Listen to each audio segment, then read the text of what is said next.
A pillar in the greater Cincinnati Muslim community, this local chaplain is now detained by ICE. It happened after he went for a check-in at the Department of Homeland Security's office earlier today, and faith leaders, friends, and lawmakers are now pushing for him to be released. Local 12's Chris Arnold is here with the whole story. Chris? Well, Imam Ayman Soleiman came here from Egypt more than a decade ago. He serves on the board of the Clifton Mosque and is the first and only Muslim chaplain at Cincinnati Children's Hospital. Soleiman's impact as a faith leader is well respected by many, including those like Heather Barrow. He's frequently known to come in the middle of the night and take care of families and children that he cares for, even when it's not expected of him. It's something Heather Barrow has seen firsthand from Ayman Soleiman. He was a chaplain for my family and I at a local hospital here, and he was with us when my daughter passed in November. He's just an incredible person. Barrow was one of many people gathered outside the Department of Homeland Security office in Blue Ash, showing their support for Soleiman. We are shocked as a community who is already vulnerable, who already feels targeted. The Young United Souls for Revolutionary Action, a grassroots Muslim-led coalition, says Soleiman was granted asylum after coming to the U.S. After more than 11 years, his status was revoked in December. He was due to appear in Cleveland in federal court for his appeal of this, and it was canceled and deterred for a not yet confirmed time in August. Khalid Tarani says he spoke with Soleiman before his appointment with ICE. He was saying, I just can't imagine what they would do to me if I'm deported to my homeland of Egypt. He's a political asylum seeker from Egypt who is facing certain death if he gets returned. Now those who spoke out are hoping for change. Congress, I'm calling on you to do something and fix our immigration system so that Americans and those who wish to be Americans are no longer afraid. Well, Soleiman has family back in Egypt. Tarani says Soleiman's long-term plan was to seek citizenship and then have his wife and children come here to join him in the United States. Paula? Thank you, Chris. Advocates say Soleiman's lawyers plan to file 2 motions, one for his immediate release and one for a bond hearing. A beloved local religious leader remains in the Butler County Jail tonight. Ayman Soleiman is an Egyptian immigrant, an imam, and a former chaplain at Cincinnati Children's Hospital. He is being detained by ICE after his asylum status was determined last month. And Local 12's Chris Arnold is here to break down what led to all of this. Chris? Why Solomon's asylum was terminated. His legal counsel tells me that can take place if there were questions about whether he was really eligible, that is, when he got asylum, or if he is still eligible to receive it. Now, this has been playing out since Solomon arrived in the U.S. more than a decade ago. He arrived in the United States on March 6th of 2014.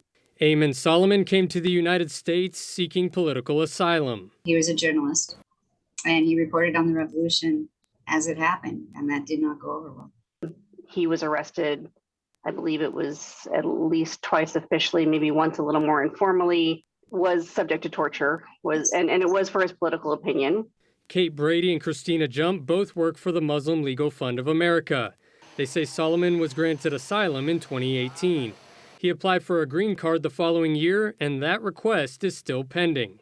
Jump has been Solomon's lead counsel in civil proceedings since 2021, beginning with Solomon seeking a job as a prison chaplain in Oregon. That's where the FBI fight first came up. Second time that he went through the background check, again through Oregon Department of Corrections, there was a fingerprint report, there was a fingerprint pop that came up of somebody who had a conviction. Jump says the Oregon State Police found it wasn't Solomon's fingerprint. Solomon ended up not getting the job. He didn't know why at the time, but later it's become clear, thanks to Homeland Security's terror watch list getting hacked, that he was on that list as of 2019. He is on the 2019 version of the terrorist watch list. I can tell you, though, that has not been either in writing or verbally anything that has been brought up when I've been in the immigration proceedings with him. Terror watch lists are not public, and Homeland Security isn't required to say how a person gets on the list. Jump is representing Solomon in a civil suit against the Terrorist Screening Center. The government tried to get the suit thrown out, but a federal judge is letting the case move forward. December 4th, they issued what was the notice of intent to terminate his asylum status.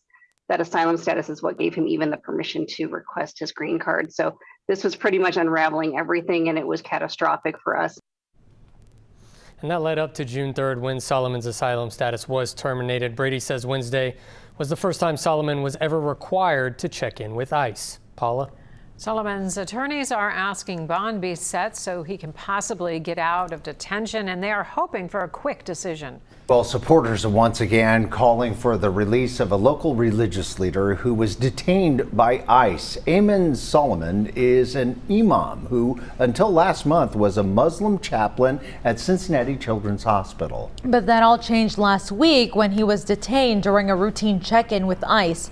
Before covering breaking news, Local 12's Chris Arnold spent time outside the Children's Hospital where hundreds of people gathered to support Solomon.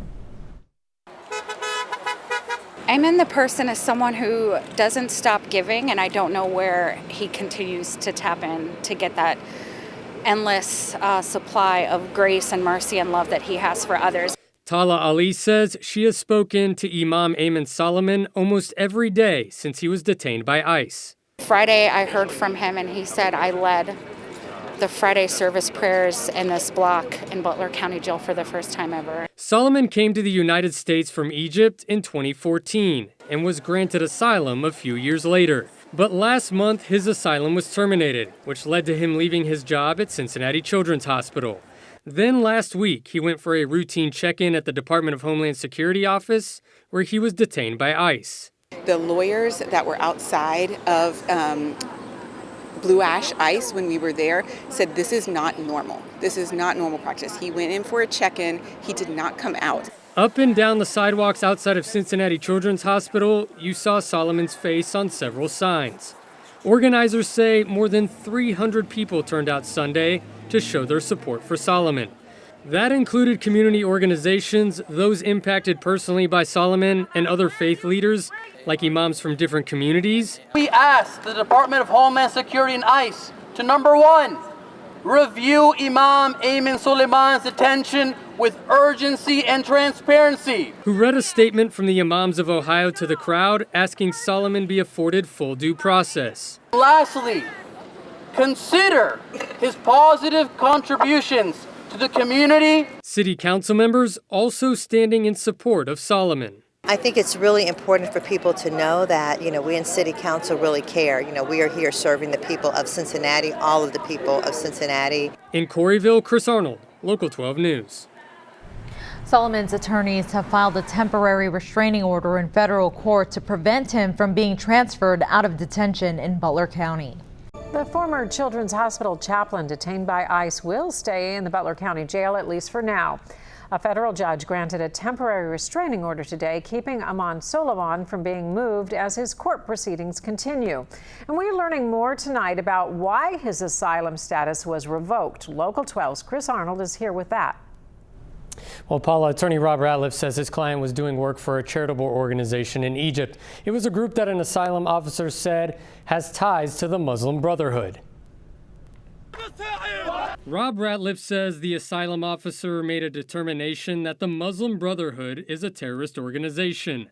While the Egyptian government considers them a terrorist group, the U.S. doesn't. It then finds that the group that Mr. Solomon had worked for at a local level, at a national level, that group, the asylum officer determines, provided material support to the Muslim Brotherhood, and therefore that makes that group a Tier 3 terrorist organization as well. He says the group Ayman Solomon was associated with did charity work. The asylum officer's theory was that this group had provided transportation for women to vote, and that this group had provided medical services within the local community. Ratliff says the Egyptian government and courts previously ruled the group isn't involved in terrorism and isn't affiliated with the Muslim Brotherhood. The asylum officer chose to minimize the actual Egyptian law on this. Solomon's asylum was terminated last month after 7 years. What's important is in their decision to terminate, the immigration officer made no findings that he was not entitled to asylum. Ratliff says nothing was found that Solomon didn't have legitimate and reasonable fears of persecution if he returned to Egypt. The only finding was that this tortured logic of all these different groups are suddenly labeled terrorist groups, and he's caught in the middle of that. Solomon has several hearings next week in immigration court in Cleveland. Ratliff says he and Solomon will be appearing virtually. Paula? Former Cincinnati Children's Hospital chaplain will remain in the Butler County Jail, at least for now. Today, Ayman Solomon, an inmate and Egyptian immigrant, appeared virtually for his initial appearance in Cleveland Immigration Court. His bond hearing has also been moved up today. Local 12's Chris Arnold is here with what has been decided. Chris. Well, yeah, Paula, Solomon wasn't granted bond today by a Cleveland immigration judge who is allowing additional filings in this case to be made through Friday. Now, his attorney, Rob Ratliff, told me the government argued the immigration judge doesn't have jurisdiction to grant bond because of alleged terrorism links to Solomon, the same terrorism links that the government now says no longer apply. Original notice to appear alleged as part of the charge of removability that he had engaged in the material support of terrorism. Attorney Rob Ratliff appeared virtually with his client Ayman Solomon in Cleveland Immigration Court. He says the government filed an extensive 140-page brief about an hour before Tuesday's hearing with amended charges. DHS did remove in those charges allegations of connection to material support for terrorism. They focused on removability on the fact that he has no pending relief as his asylum has been terminated, and that he is in the country without any legal status. Solomon's status was terminated last month after an asylum officer determined Solomon did work for a charitable organization in Egypt that had ties to the Muslim Brotherhood. The Muslim Brotherhood is considered a terrorist group by the Egyptian government, but not by the U.S. The fact that the government would raise this type of allegation against him is just ludicrous. Muslim Legal Fund attorney Franchel Daniel says the government continues to make unfounded allegations with no evidence. It has been a massive game of 6 degrees of separation. Ratliff says the government has ignored decisions made in Egypt that said the group Solomon worked with wasn't connected to the Muslim Brotherhood. As this case continues, he says it has far-reaching implications. DHS is now arguing that an immigration judge doesn't have the authority to review that detention. And DHS is ultimately probably going to object to him being granted asylum for those same reasons. So this is something that is bigger than one man and one group. Well, Solomon's close friend Ahmed Al-Qaedi says he spoke with him after the demonstration that turned violent last week on the Roebling Bridge.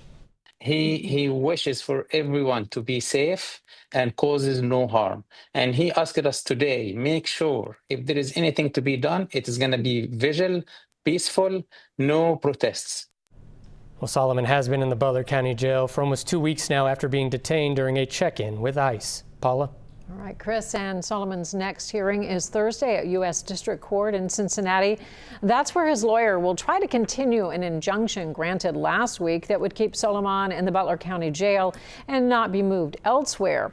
His next appearance in immigration court is July 29th. Good evening. It's been too long already, and he is being mistreated at the Butler County Jail. That is the crux of motions filed today by attorneys on behalf of former Children's Hospital chaplain Ayman Solomon.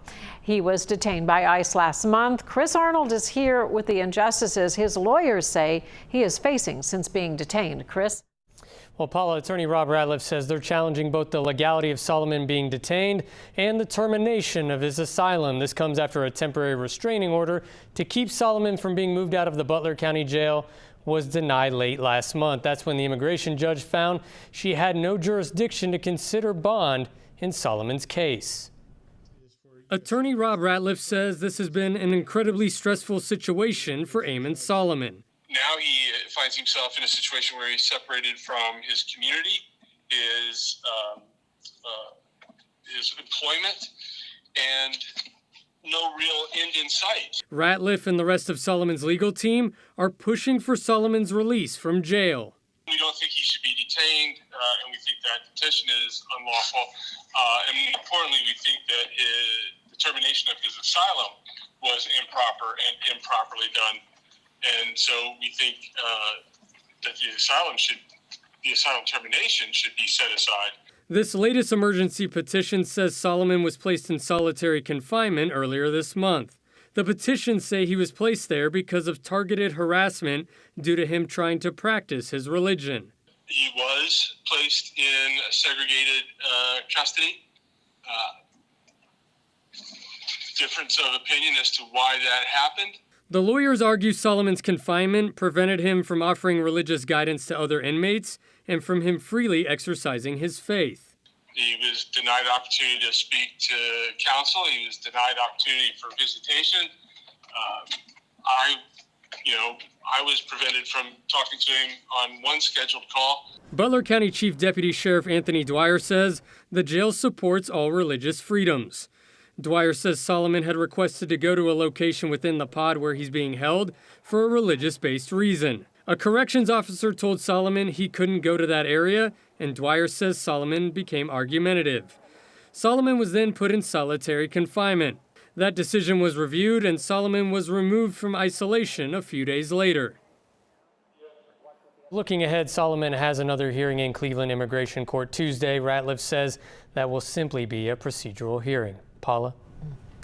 Butler County Sheriff Richard Jones is inviting faith leaders to tour the jail after they sent a letter outlining their concerns. Nearly 20 church leaders in the county signed the letter that reads in part, "Having the ICE facility in our county links us to what we have come to see as an unfair and unduly harsh administration of new immigration laws. We are also concerned about reports of abuse suffered by some detainees in ICE facilities." Support for a former Cincinnati Children's Hospital chaplain is growing more than a month after he was detained by ICE. Ayman Solomon, an Egyptian immigrant and an imam, was granted asylum in 2018, only to have his status terminated in June. Local 12's Chris Arnold shows us what people are now doing to support him. Chris? Well, Marilla, around 24 people lined the sidewalk near Rookwood Commons today, holding a bunch of signs that spelled out "Free Ayman." Now, former Cincinnati Children's Hospital chaplain Adam Allen is a friend and former co-worker of Solomon's. He helped organize today's protest and other recent events to make sure Solomon isn't forgotten. Spreading the message about him, spreading information about him, bringing awareness to the community about him. A simple gathering with a big message. Our goal there was for as many people as possible to hear his name and be interested in his story, because we feel like all eyes being on the situation increases accountability for elected officials and for others who have power in the situation. Supporters of Ayman Solomon keeping his story front and center. Adam Allen says he lost his job as a Cincinnati Children's Hospital chaplain last month for speaking out in support of Solomon. One of the ideas I had was let's just do some sort of action leading up to his next hearing. That turned into 10 days for Ayman. We had a day where people just went out wherever they were and wrote a chalk drawing that said "Free Ayman." Then Friday we met in Clifton. We had about 30 people show up for that, just to sing songs of liberation. Lizzie Diop says she also lost her job for speaking out.